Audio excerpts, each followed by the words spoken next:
All right.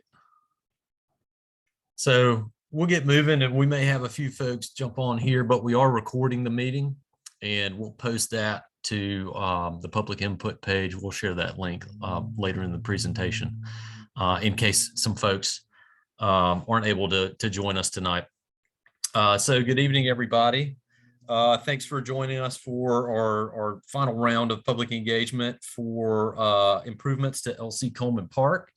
My name is Bert Lynn. I'm the Capital Planning Division Director for Park and Recreation. Tonight, I am joined by James Williams and Darnika Waters, who are both planners on our capital planning team. Joined by the project manager for this, Jennifer Brooks, who works for Mecklenburg County Asset and Facility Management. Also joining us is Greg Klemmer, who is our Park Operations Division Director. And then you'll hear from our consultant team in a few minutes. Tonight, we've got Dan Blackman and Shakira Hood from Stimmel joining us. Next slide, please.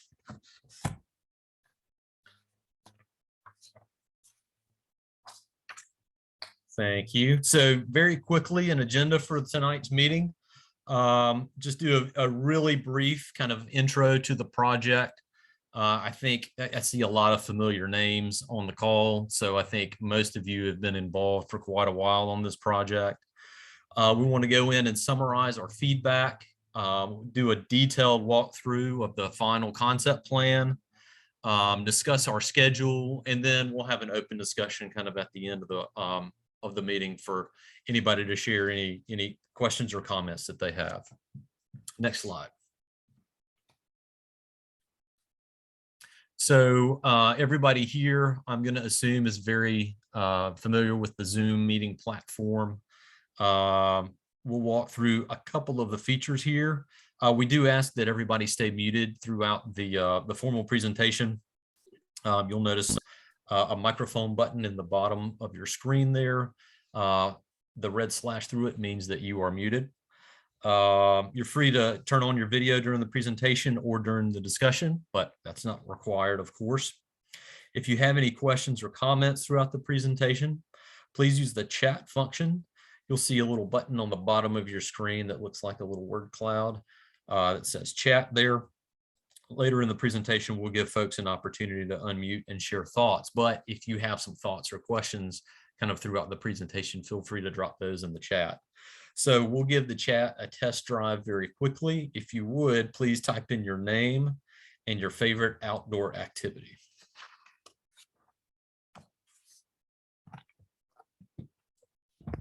Well, we got some coming in. Jennifer likes to run.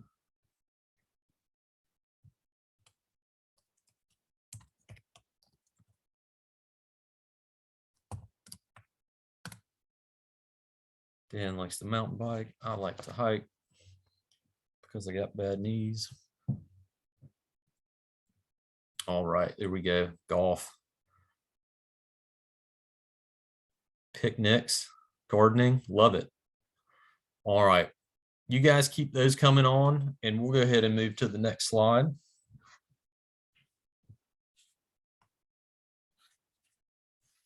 All right, so in 2020 and 2021, the Board of County Commissioners set aside funding for Equity Parks Initiative to fund improvements to parks that hadn't seen significant improvements or upgrades in many years. LC Coleman was one of the parks that was selected as part of that funding source, along with 11 other projects. And we've got 10 dots shown here, but Grayson Park over on the east side was also included in this initiative. Next slide, please. So following the initial input session that we held in October of 2021, we, as a project team, made several site visits, and we started to develop some initial concepts based on the feedback that you guys shared with us. And it became apparent that LC Coleman Park, the needs there outweighed the funding that we had at the time. So we explored a few funding options, and as luck would have it, we were able to acquire additional funding through ARPA grants or American Rescue Plan funding. And those funds are to be used to offset the negative impacts that we all experienced during the COVID-19 pandemic. In this case, it is increasing access to public open space and recreation. So once we were given that overall budget, we started with about $700,000. We were able to get an additional $2 million. So our total project budget is $2.7 million. We then move forward with our design in the summer. This past fall, we held an event at the park, Connect at Coleman, and had some great participation there. And if you would, in the chat, let us know if you were able to participate at the Connect at Coleman event. I know I did see several of you there for sure. Since we had that event, we've taken the information that you shared, the information that we've gathered through the public input website, and we shaped the master plan to improve LC Coleman Park. So today we're going to share the master development plan along with images of the potential improvements for the park. The input that we received tonight will help inform final design as we move into design and start to get to construction. And after we kind of walk through our program tonight, we'll walk through the schedule for those improvements as well. So with that, we'll move on to the next slide, and I'll pass things over to James Williams.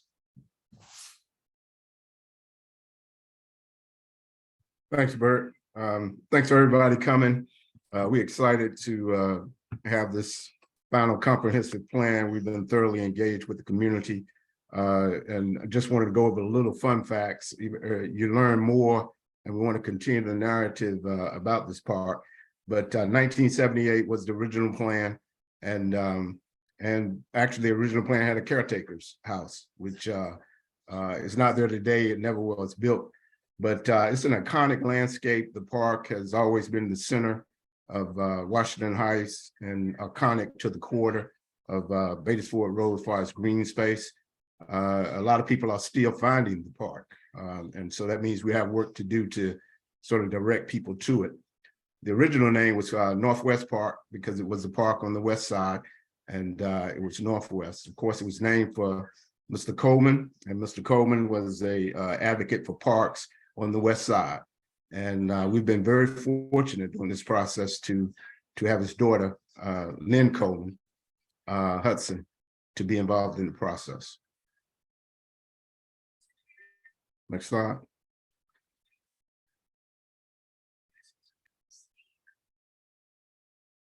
And I hand it over to Jen. Thanks, James. So I know, I think I've had the opportunity to meet everybody on this call at previous events that we've had for LC Coleman, and I know that we all see this park as the heart of the Washington Heights neighborhood and really a hidden jewel in the Batesford corridor. What's really significant to us is that to see that it's walking distance from the West Charlotte Rec Center, a number of local schools, West Charlotte High School, University Park, Middle, Northwest School of the Arts, and also the future Stewart Greenway. It's also close by the Ritz at Washington Heights. Next slide, please.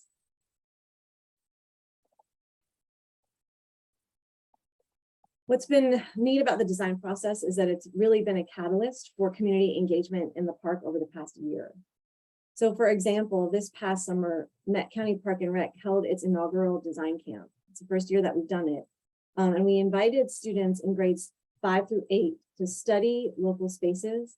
We introduced them to the design process, and then we took them to LC Coleman Park and invited them to propose designs for LC Coleman Park. So you can see pictures of them working in the classroom, out in the park at a site visit, and also some really cool collages that they made as they studied the park and reflected what they saw and what their vision was. Next slide, please. We've held some pop-ups. I think many of you have been able to join us. This is the one that we had last spring to christen LaMelo Ball's basketball court, where we got some community feedback. on the master plan. And then next slide, please. We had an event more recently in September. Next slide. That was called Connect at Coleman, where we shared 2 master plan concepts and we activated nodes in the park with art engagement activities. And I'll pass it back to James now. He'll tell you what we heard.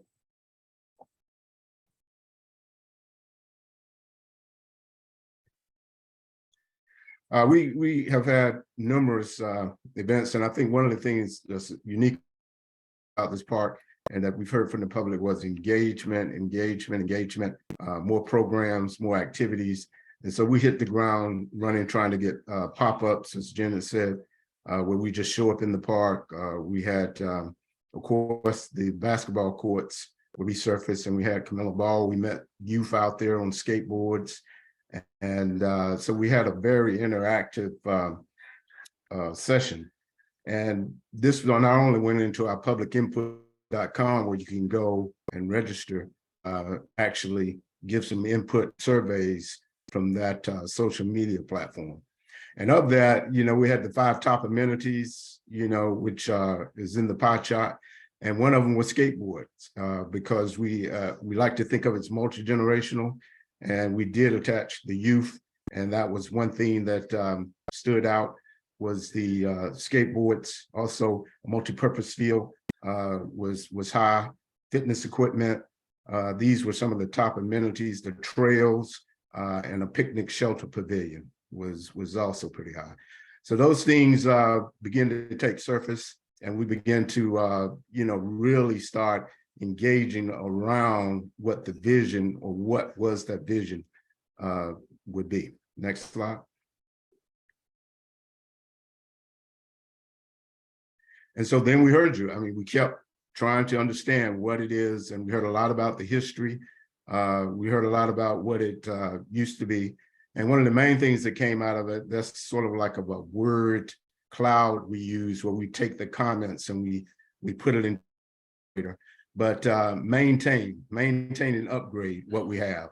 And we knew going in that tennis court was one of those things that just was unsightly. And there were some other issues, in the park. And so we really got that right off the bat, maintain the restrooms, the amphitheater that was once there, the multi-purpose food field, and also the wooded areas, thinning, open up sight lines. Those are the type of things that we should be on the ground running. And some of those things we have eagerly ready to get going. Walks and trails through the park is another thing, and accessibility of those walks was important. Programs. Definitely about engaging the park, and we understand that. And right now we've kicked events that we're going to have more pop-ups that come to the park. We know historically there were a lot of festivals, and so we want to get back to some of that. And those would be those organized events. Arts in the park, improve the signage. We need additional parking. We heard meditation zone, a labyrinth, where you can actually, go, or either a amphitheater to meditate. We heard history matters, and history does matter. And so that kicks back into our signage and how, tell the history. Skate park, again, I mentioned pickleball was also mentioned as one of those things. And Wi-Fi for the park. We definitely have been looking at more opportunities to put Wi-Fi in our parks, at our shelters. So I think these are things that sort of came together. We took all of them and we said, okay, let's try to push them into a conceptual plan. Next slide. And here we have images, and we started this not only when we did pop-ups, because we wanted the public to be able to identify what some of these elements could start to look like, the playground, the shelter, the trails through the park.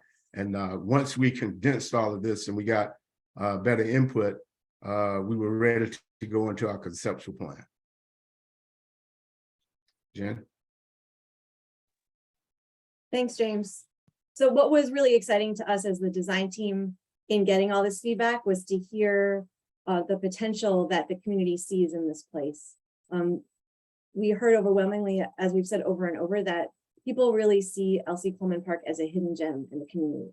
But in this reinvestment project, we're also recognizing that the existing amenities are fragmented and disconnected from one another. Access into and throughout the park is challenging. You know, there's only one vehicular entrance off of McDonald Street with a surface parking lot. There are a couple of pedestrian entrances that connect to Rosetta Street and Celia Avenue and Estelle and McDonald, but they're not all accessible. Some of the program elements, like the shelter and the playground, are not visible from these park entrances, and that contributes to a perceived lack of safety. Other elements, like the basketball court, are really well loved and heavily used, particularly after the court resurfacing last spring. Significantly, as you can see in the white contour lines on the plan, and as you've all experienced yourself, because I know you've spent a lot of time there, the park is not flat. So the existing ball field, the basketball court, and the tennis court are really the only flat areas in this otherwise really steep terrain. And so this is important because the topography is also driving the framework for the proposed plan. Next slide, please. Utility easements and a stream buffer add another layer of complexity to the site and are influencing the design layout. The pink diagonal band that you can see represents a Duke power easement. Structures are prohibited within this easement. The yellow line represents a sanitary sewer easement and underground sewer pipe, and that's another corridor where we really can't build any structures. And finally, the blue represents the stream buffer and the floodplain, where development is also prohibited. Next slide, please. Now, the creek that runs through the site is very special. It is a headwater of the Stewart Creek watershed.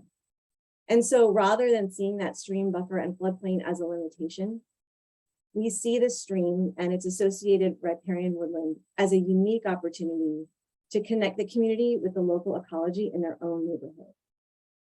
So now I'll hand it over to our design consultant, Dan, who is going to walk you through our design proposal. Thank you, Jen. Good evening, everyone. So what we're looking at here is our comprehensive plan. It's the complete plan for the overall park design. As Jen mentioned, you know, to start the planning and design work, it takes a marriage of the program elements that are desired by the community. It takes into account the limitations from environmental buffers and other constraints on site, the steep slopes and the utility easements, and then, of course, the budget as well. So, like I say, this is a complete plan, overall, all-in design. And just to point out a few things, we have two primary nodes or core elements that we're describing here to try and link things together. The west side core on the left-hand side of your page, separated by a preserved wetland and riparian buffer, where a lot of those restricted areas are located, either by slopes or utility easements or the stream buffer. And then at the bottom, sort of right-hand side of your page is the east side core. So as Jen mentioned also, the flat areas and the high areas, the east side and the west side core are on those high areas. And what we've shown here is a connection with a east-west park trail and a north-south park trail to do a couple of things. One is to connect the east and the west side of the park, but then also to make those connections that are shown in pink arrows to the neighborhood so that there's multiple access locations. Currently, the primary access is on McDonald and Rosetta Street, but we wanted to activate a little bit more of the park opportunities and access to the park. Also, because of the topo elevation, the east core and the west core have a visual connection between the two. The topo drops as it approaches the stream in the center of the property, but there are glimpses and opportunities to see between the two park sides in this plan. With that, I think what we'll do is, if we could switch to the next slides, we'll go into more detail about these slides, about the play areas. And one thing I failed to mention on the previous slide, we're showing the complete plan, and what we have is 2 slides for each the west and the east core.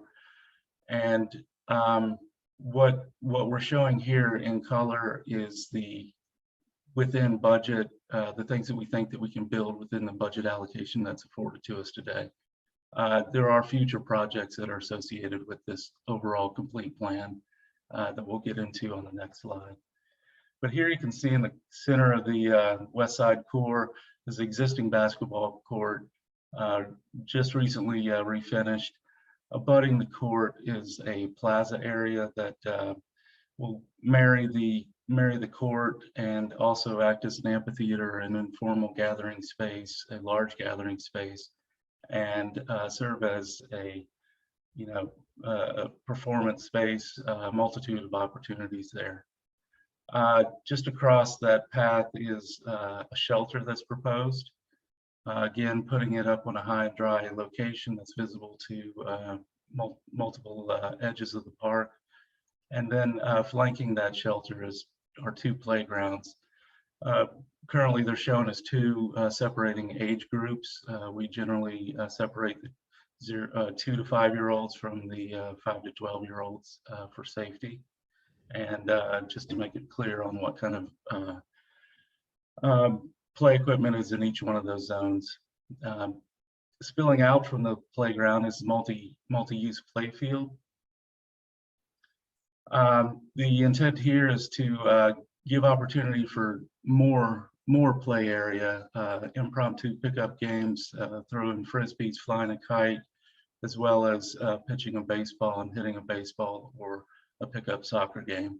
So taking that precious flat land and giving it multiple uses, multiple opportunities for play is the intent there. So the idea would be to reseed the infield and not necessarily have a dedicated baseball field, but to invite more activities and recreation opportunities into the site.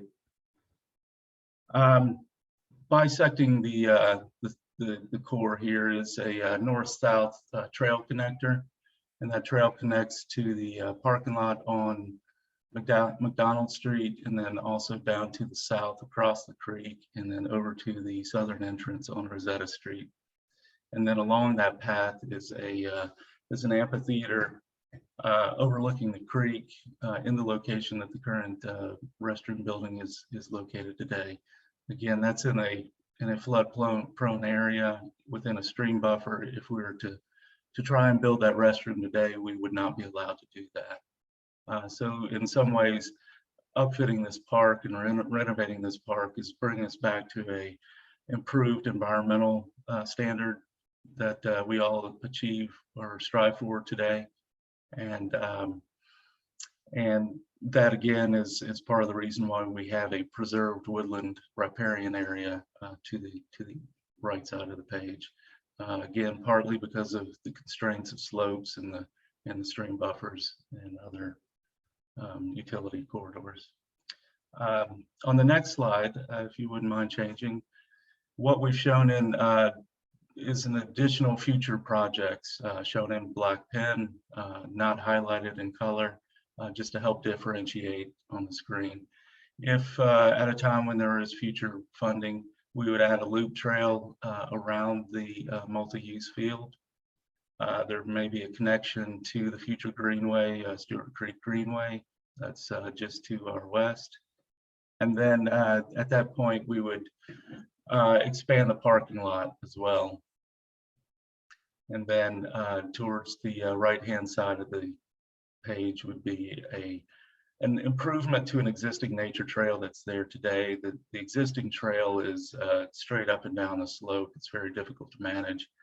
This is proposing a nature trail that would be a little more generous and in its slope, and maybe a little easier to traverse.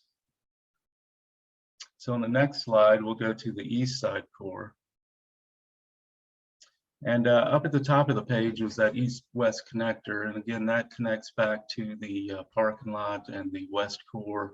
And then midway through is a connection to Remington Street, which will take you up to the cemetery and some of the schools to the north. As it approaches Estelle Street, we'll have a crossing there, dedicated crossing, likely to be signed. With some on-street parking as well to help activate this space, to get people there, make it a little more convenient. We've proposed some parking on street. The tennis court, which is the primary feature over there today, we've shown that will be refinished, resurfaced, redone completely. It's in such disarray that trying to make it, to improve it, would likely not bear the fruit that we would want. And not make it playable for years to come. To the left of that is a play lawn, and the two trees that we've highlighted there, those are existing trees.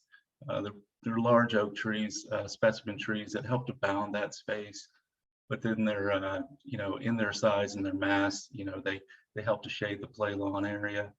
And again, it's a small play lawn area that can serve as a multitude of opportunities for gatherings and play and pickup games. And then of course, as we go to the south of the page, there is a preserved woodland habitat. Really is a nice feature, and one that we probably want to highlight at some point. But at this stage, with the budget allocations where we have, we're going to leave it as preserved and leave it in its current condition. Really nice high canopy, which means also a low amount of understory growth. So you have open views into that area. A really nice place. And Darnika, if you wouldn't mind, next slide, we'll look at the future condition. Proposed in the future is a skate park on the north side of Estelle Street. In addition to the court play, is the addition of 2 pickleball courts. Just sort of related to the green space, a play structure.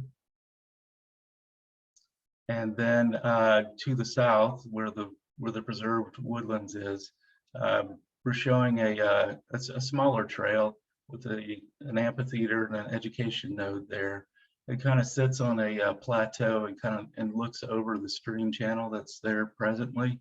The stream channel today is constructed with a concrete flume.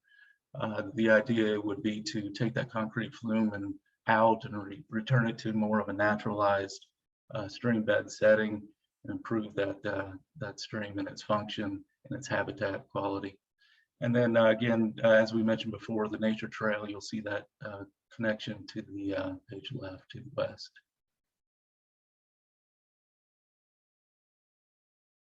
With that, I'll turn it over to Bert to open up discussion. Yeah, thank you, Dan. So as you can see, we're trying to maximize the money that we have as much as possible. And so the first plans that Dan shared kind of illustrate what we feel very confident that we'll be able to do with the money that we have. Now, we have seen some elevated construction costs over the last year or so. And we'll talk a little bit about schedule in a second, but we won't be bidding this out for another several months. And so there is a distinct possibility that we'll be able to get some reduction in those escalated costs in the next 6 to 8 months or so.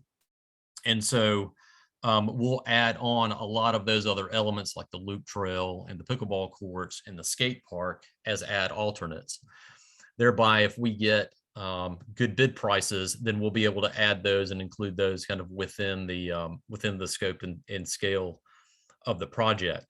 The other reason that we selected the amenities that we did kind of within the main plan are those were the highest ranked in a lot of the input that we've had so far.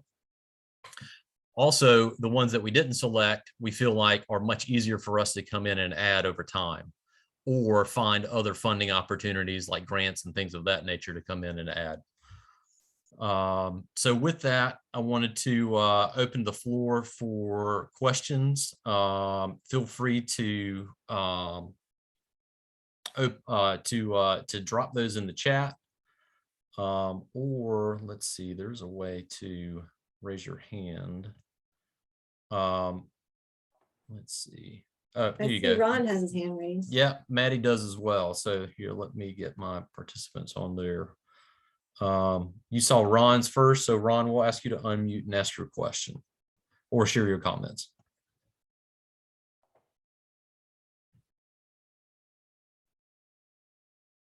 Okay, I have to give you guys a lot of credit and shout outs and hurrahs for picking up all the recommendations and everything from the community. It's heartwarming to be heard. Okay, usually that's not the case when the community is presenting their thoughts. So I'll ask two quick questions, hopefully quick. The first one is, you indicated you got 2.7 million for at least the, that what you think you can do. Mm-hmm. Is that correct? Yes, sir. Okay, so if we had enough money, what would cover the future projects? What is there an idea? Say if James wanted to write a check from his Shell Corp, how much should we tell him to give you a check for? Yeah, so when we ran everything and looked at everything, it came in somewhere north of $5 million. So almost more than twice of what we have, or a bit more than twice of what we have. And so we've looked at potential ways to go in and adjust maybe the scope of the playground and make it a little smaller. So maybe it's not this big, huge grand playground, but it's a really, really nice playground. Same with the skate park. Our initial estimate, we had it at a big number, and we know that we can do a really nice skate park for half of that number.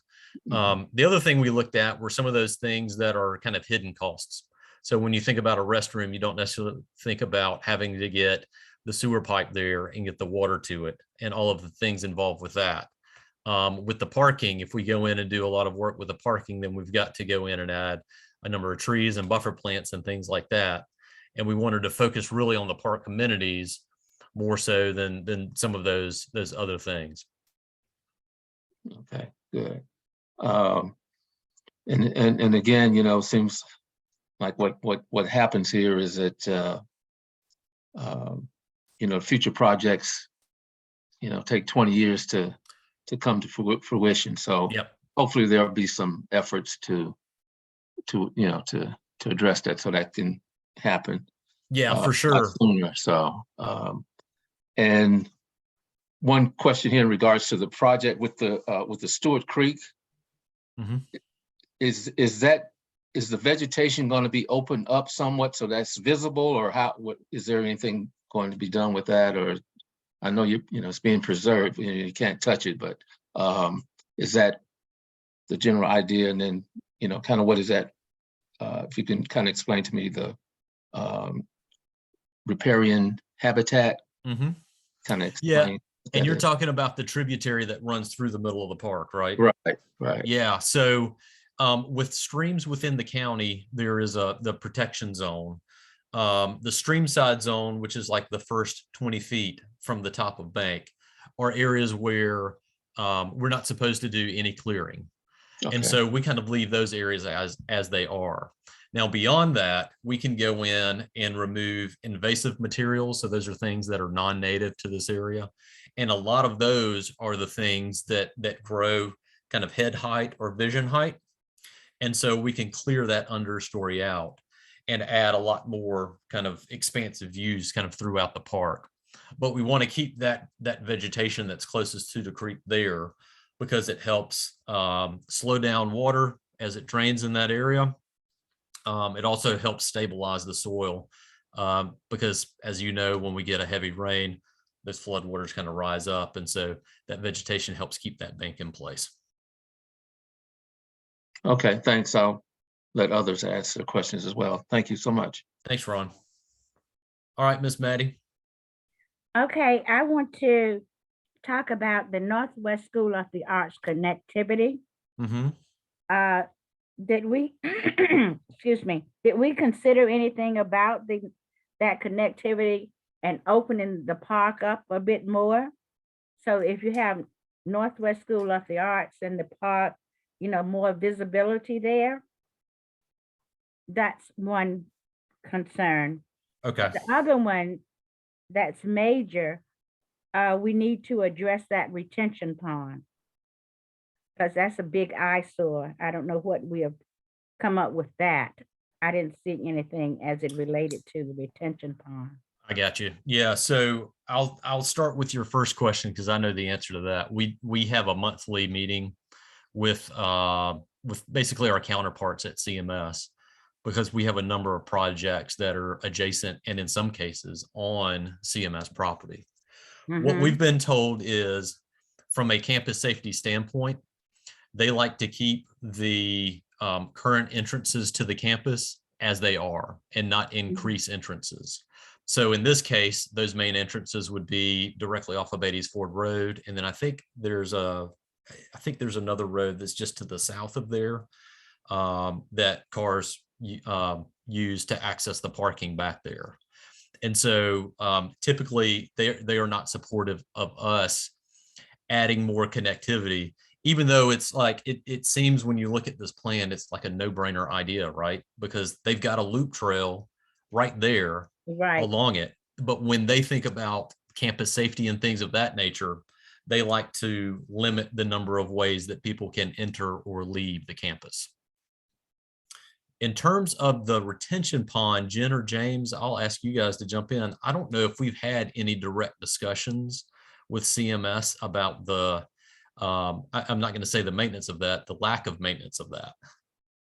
Yeah, what we did was we went and we've been looking at the contract and looking at some of the discrepancies that we've had, but we have not reached out to CMS, finding out who that contact would be to initiate those discussions of what we can do.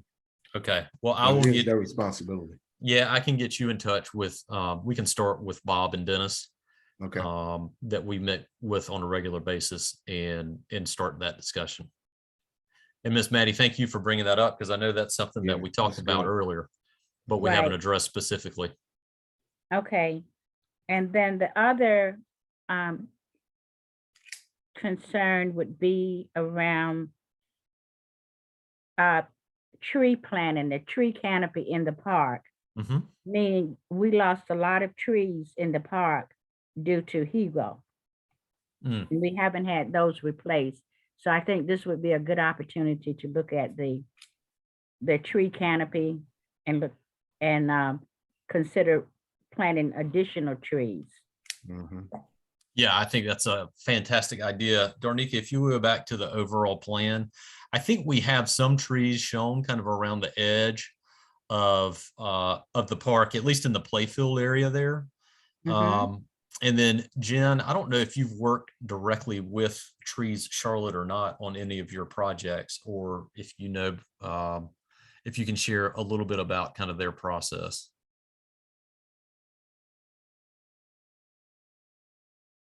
Well, what I can say is that I know that they are always looking for places in the community where they can contribute trees of all sizes. Yes. And so I think that, it's interesting because on one hand, we're looking at this park, we're looking at this plan as something that is designed and then it's built and it suddenly, it transforms into this new place as a result of that.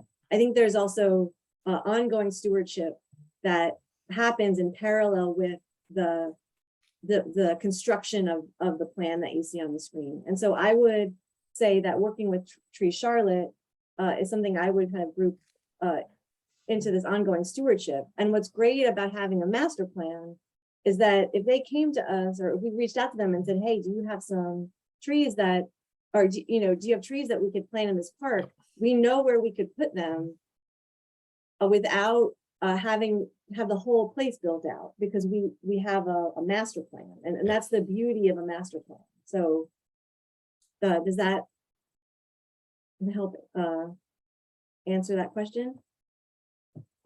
Okay, but we'll be looking at tree planting, additional trees. Yeah, absolutely. Yeah, Mhm. definitely. I think particularly at the perimeter of what will become that multi-use field on the west side core. Mm-hmm. And then, if we were to identify areas that would benefit from additional tree planting, we could look into that. Unfortunately, we referenced that Duke power easement Right. that cuts through the park, and it's really kind of like a gash. I mean, it's really an interesting interruption in that woodland. Now, they have pretty strict guidelines on what can be planted, but it's not nothing. And so that's a really good kind of spark, Maddie, to kind of look at what Duke will permit, and then look at what Tree Charlotte provides, and see if there's what that Venn diagram is, where they overlap, and see if we can do some enhancement there. Okay, I missed part of the presentation on the restrooms. What was that discussion? I was working on another call. There will be restrooms in the park, right? Currently, we don't have the restrooms within the initial scope. We've got the space at least planned out where the new shelter is shown in the west side core area for that. Mm-hmm. What we did is we kind of looked at how much we're able to use those restrooms now, the overall cost of the restrooms, and then kind of compared that to being able to provide temporary restroom facilities if we're having events and things of that nature. When we go in and weigh the cost of those, it's actually much cheaper to use temporary facilities. So what we've talked about doing is identifying a place up near the parking area where it's easy to get to, so that when we have events in the area, similar to what we had with Connect at Coleman, we'd be able to add those in there at no cost to the neighborhood. Greg, I think Greg Clemmer is still on. I don't know if you wanted to talk at all about that. As far as restrooms, Yeah. or the reason why we don't put them in neighborhood parks. Well, that and the conversation that we had about identifying a place to do temporary restrooms for certain events and things of that nature. Yeah, I mean, a couple things with it. We would not really do that now, as far as putting restrooms in a park of that size. The current restrooms now, we really do not open up at all, due to their always having heavy vandalism, except when there's an event. I think, Maddie, back then we didn't open up until we had our events in the park. Right. There was a shelter rental. So they're very expensive to redo or basically rebuild. I mean, you're looking at close to $300,000 to $400,000. So it depends, that eats a lot of budget up, where if you're going to use them 2 or 3 or 4 times a year for an event, we would rather probably establish an area for some high-end temporary restrooms, porta johns for an event, versus, because right now they're not even being used and locked up just because, they get vandalized so much. And so I think that was part of the thought process, is how do you want to utilize the money the best in the park if you only going to use them a couple times a year. Okay, and my last point that I'm going to make, I think that with the $2.7 million that we have, I think that we should consider looking at different grants to make up the difference. And I think there may be some infrastructure dollars, I'm not sure, but there may be some EPA dollars, I'm not sure. But the impact of the environment on our communities, I think makes up for the fact that we can qualify for some of the grants that are out here, whether they're infrastructure dollars or, you know, being in the polluted area that we are in. Mm-hmm. And then the necessity for parks in our areas for health reasons. Yeah, I believe that makes a whole lot of sense for sure. So I think we can come up with another 2.7. No problem whatsoever. No problem. Okay. Let's go for it, Maddie. Okay, thanks. Thank you. Big money, James. That's right, William. All right, Dawn. I see you've got your hand raised. Here, let me You're on mute, Don. here, let me Okay. unmute you. There you go. You got it. My question, I heard you state that on the restrooms, that it's expensive and only using them on a few times a year purpose. If the park is there, you may have events, larger events, Mhm. certain amount of times a year. Mm-hmm. But if you want the people to use the park on a daily event, you're at the bottom area. Mhm. And if someone has to use a restroom, they have nowhere to go. So I think that would be also something of trying to think of maybe a possible, some kind of option. Mhm. But where the park is located, and if we're really going to utilize it, how it used to be, or even more than what you would, as much as what you would want it to be. And you having from children to seniors, Mhm. there's nothing anywhere in close range that anyone would go to get a restroom. So I think it is critical, important, other than the times when you're going to have an event, whether 4 times a year, 5 times a year. If you're skateboarding or whatever you're doing at the park, you have nowhere to go to use the Mhm. restroom, Yeah, which is a little humane. yeah, that's true. I think some of the things we're looking at when we engage the park is actually, inviting the school children over. And if we're doing events like that, which might necessarily be an event, it may be something that systematically we schedule for that. When we program the park, we have to understand what the capacity is to handle that. So that's something continuously I think we'll look into as we see the park evolve. Mhm. But the space will be designed or sort of, as Bert was saying, sort of situated so that could happen. It could, expand into that with the design of the shelter pavilion element. Okay, thank you. As long as it's left on the table, because like I say, if the school is closed, if people are going to use, if the community is going to use the park, that's not going to be when you have an event.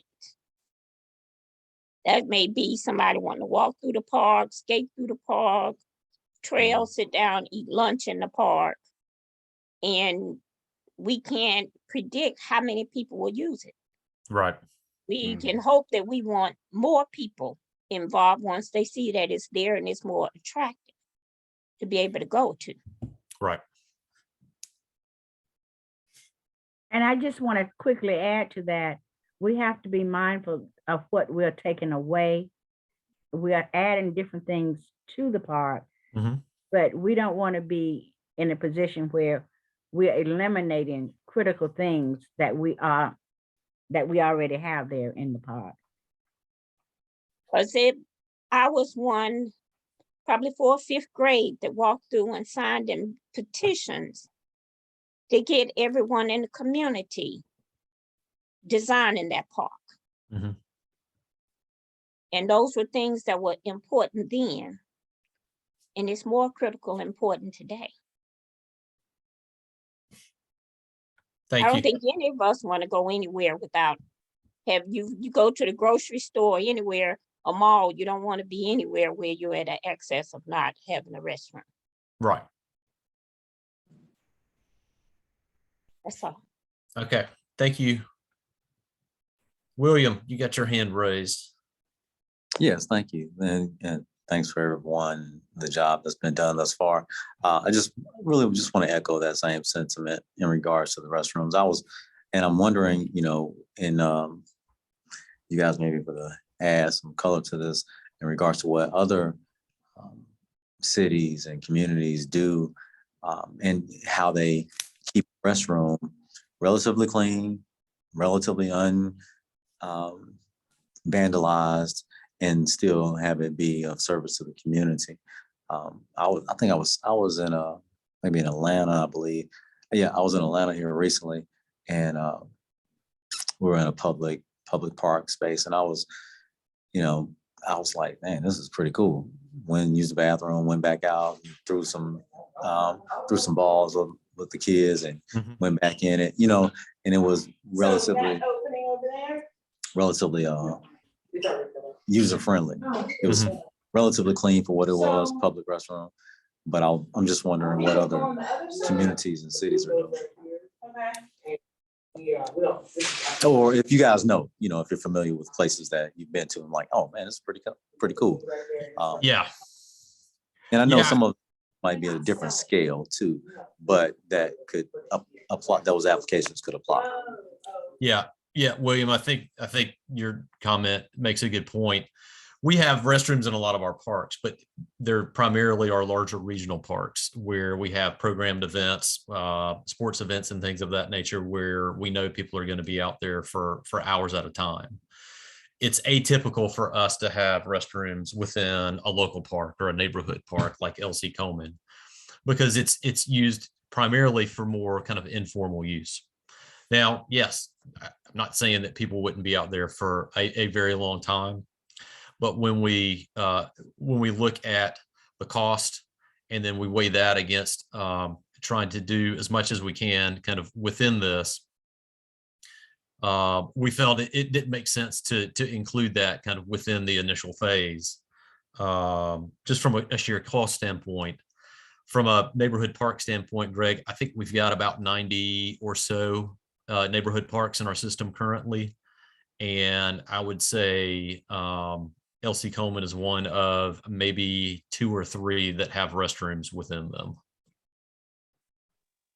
You are correct. And that's the only reason why is they were built that way back in the older, like she was saying earlier, when the city ran it a long time ago. Again, I'm just stating what we deal with. Yeah. And that restroom was vandalized every couple months. It was set on fire 2 or 3 times. And so that was why we had to lock it down. Yeah. So again, I don't disagree that increased activity in a park does have the effect of reducing vandalism. Yeah.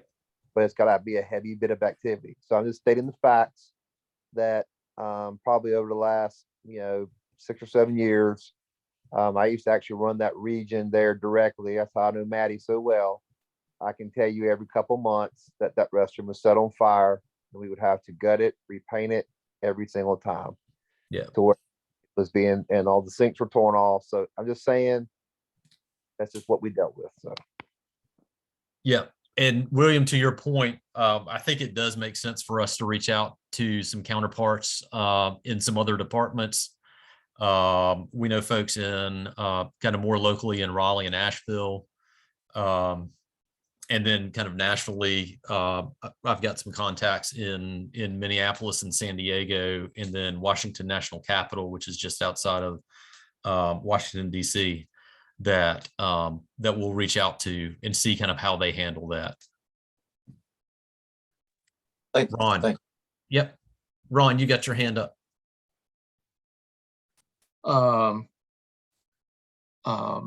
In regards to the restroom, Friendship Park, they have a restroom there.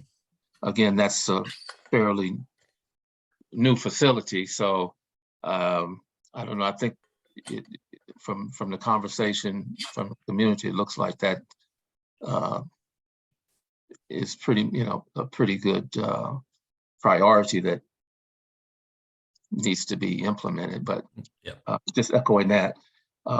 My comment here would be about the basketball courts. And I thought I'd mention this, but the seating area benches, I mean, you got actually 2 courts, and I foresee possibly having tournaments or whatever, but at least have benches accessible for for the participants of the game or whatever, the players.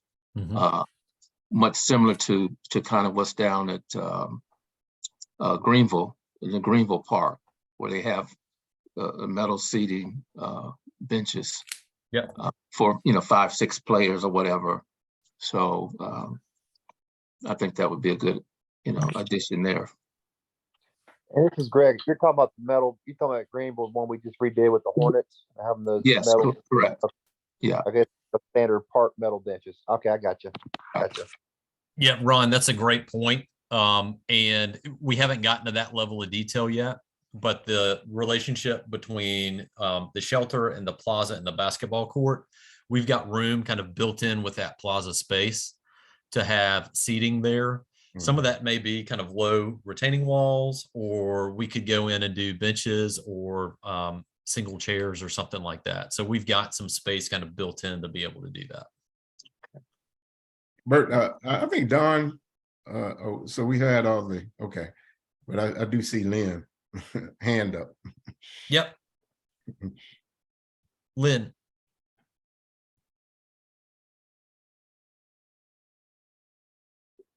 Okay, can you hear me? Yes. Okay, good. Okay, I was having some problems there. But I just wanted to say I'm really happy to see that, the design ideas. And I was wondering, about how long it will take to get started. That's a great question. Good question. So we've got a slide that shows that, but I can tell you. So with the comments that you guys provide tonight, we're going to get started at the beginning of the year on the design.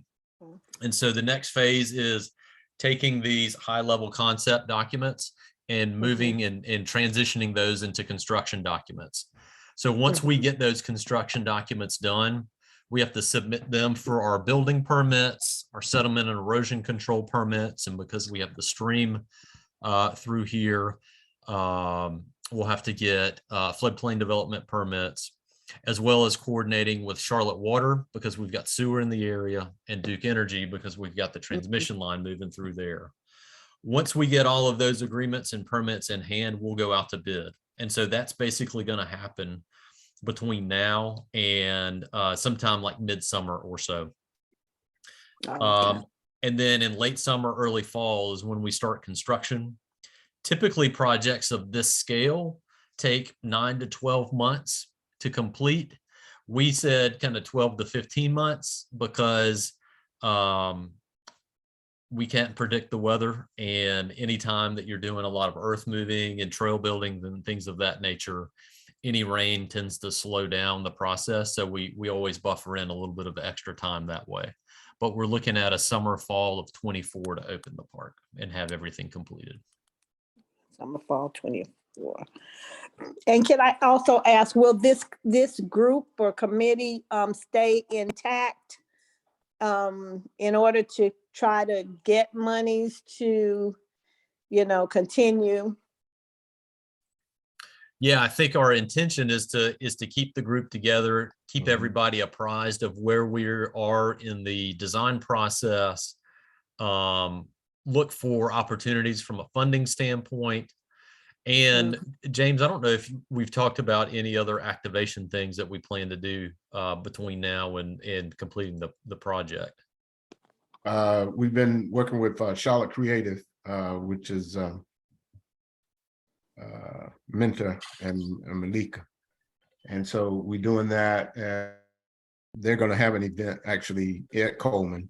And also we're thinking about a basketball tournament, which Mattingly, I think that's his last name, So we have been engaged with them, also seeing how we could do that through West Charlotte and having them be more involved in doing some programming.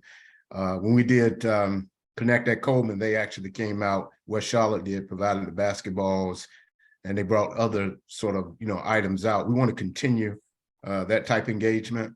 And as we go through this too, Lynn, I think we're going to be looking at possible fundings and additional fundings that we can sort of bring towards it, any grants we need to get involved in so that we can consistently do this, as we constructing it. That's the idea. And so this team will be together on that.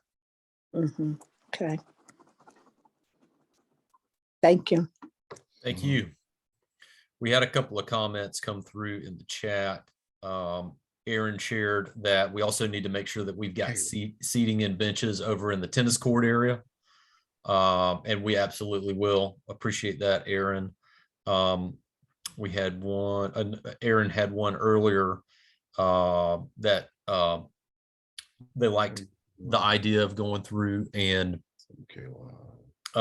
including the add-ons in case that our bids come in a little lower than expected, so we can take advantage of the funding that we've got now and try to do as much as possible and maximize that.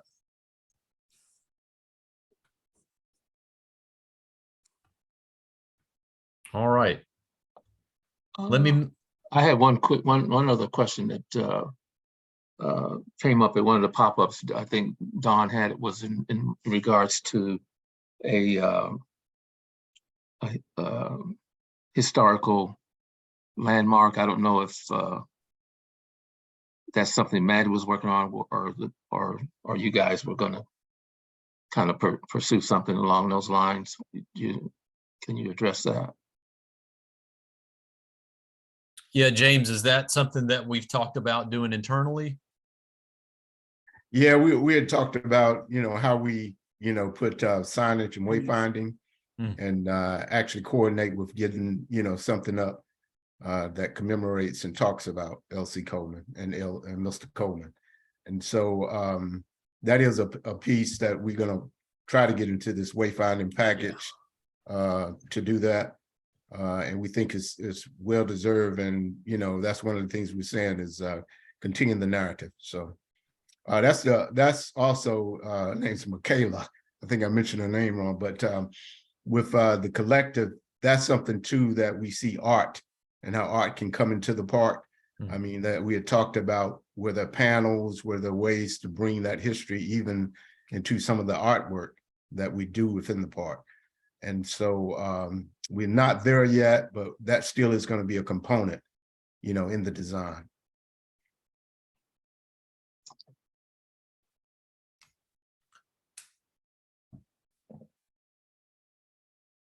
All right, so I wanted to share kind of my contact information and that of James and Jennifer, who are kind of hands-on day-to-day on the project, as well as Dawn, we'll get to you in just a sec, as well as the public input site. We'll make sure that we continue to provide updates on the project as we move forward and maybe start to share some glimpses of the park and the wayfinding and things of that nature kind of as we move forward. Dawn, go ahead. Thank you. Within putting the information for the history of the park for Mr. L.C. Coleman, I would also like to see something of the history of the park itself and some of the things that took place at that time. The baseball leagues that was there and played ball for the kids. So in addition to just Mr. Coleman, for the history of the community, right, that gather information for that. Mr. Coleman pushed for it to be there, but it was a big break for our community having the park there to be able to utilize at that time. So that's all I would like to see, that kind of the history extended out. Yes, Don, we surely will. And one of the things we had talked about was the backstop at the field, actually doing that as some kind of artistic expression. And that's just an idea that we've been throwing around, but we definitely will consider the total history of the area. Yeah, I think that's a great point, Dawn. That we talk about the whole history of the area and of the park itself. Something that we're trying to do more of is tell more stories about that kind of with our parks. The first one that we've done somewhat recently was a new small park over in Camp Green called Dowd Park near the historic Dowd House. And so, James, one thing that we can do is kind of share that as kind of an illustration of something that we've done recently that we plan to include within the sign package for this project as well. Yes. And I remember there was the kids baseball league, and they went out the way to get their uniforms, but that was a very proud moment for them as well. As a breakthrough. Thank you. Yeah, thank you for sharing that. All right, so I'm gonna make the final call for questions and comments. I think I've got half a page full of stuff for us to follow up on. So we've got a little bit of work to do over the next couple of weeks before we get moving on the construction documents.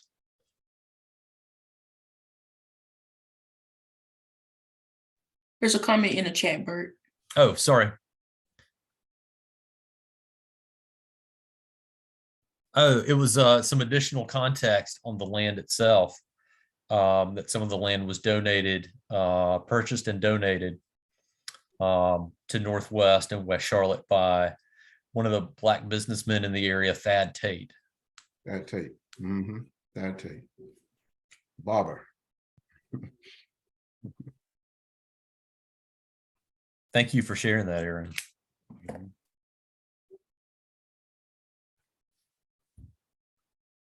All right. Well, if that's it, I wanted to thank everybody. I love working with this group. You guys are really passionate about the park, and we can't wait to bring this to fruition so we can all meet there again and celebrate together. So thank you all so much for your time, and we look forward to continuing to work with you. Have a good evening. 2.3 million needed. Thanks a lot. Thanks. Thank Yeah, you. 2.3, James. Thank you. 3 million. And, Straight, Yeah, and three straight will James, that, work. Three will write work. that check, James. All right. James and Brett, I'd like to also say for Mr. Thad Tate, Tate Street is named after him. I live on Okay. that street, in one of the historic homes that was built from 1915, that he was part of purchasing the land. So when I say I take it dear to heart, it's really dear to heart. Yeah, Yes, Don. that's great. Yeah. Thank you so much, Dawn. Thanks. Thank you. You all have a good evening. You too. Good All night. right. Thanks, everybody. Thank you. Have a good evening. Thanks, you too.